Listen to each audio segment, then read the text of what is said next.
અહેમદાબાદ મિત્ર ન્યૂઝમાં આપનું સ્વાગત છે। સુરતના કાપોદ્રામાં યુવતી ઘરેથી નીકળી ગઈ હતી અને ત્યારબાદ તાપી નદીમાંથી તેની લાશ મળી આવી। આ પ્રકરણમાં જ્યારે પરિવારે અઘટિત ઘટના અંગે આશંકા વ્યક્ત કરી ત્યારે પોલીસે પેનલ પોસ્ટમોર્ટમ કરાવ્યું। આ સમગ્ર પ્રકરણમાં મોટો ખુલાસો થયો છે। તપાસમાં પોલીસે જાણવા મળ્યું કે યુવતી પરિણીત યુવક સાથે સંપર્કમાં હતી। જ્યારે તેને ખબર પડી કે યુવક સાથે તેના લગ્ન નહીં થઈ શકે ત્યારે તેણે આપઘાત કરી લીધો। આપઘાત પહેલા તે આરોપી યુવકને હોટલમાં મળવા પણ ગઈ હતી।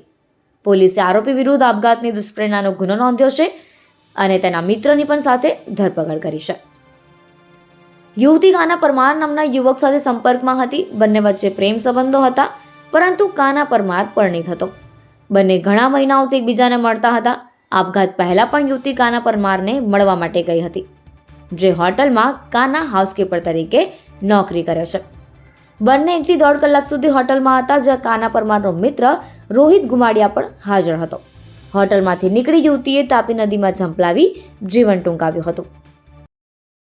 અહેમદાબાદ મિત્ર ન્યૂઝની યુટ્યુબ ચેનલને સબસ્ક્રાઇબ કરો અને બેલ આઇકોન જરૂરથી દબાવો, જેથી દરેક મહત્વના વિડીયોની નોટિફિકેશન તમને મળતી રહે।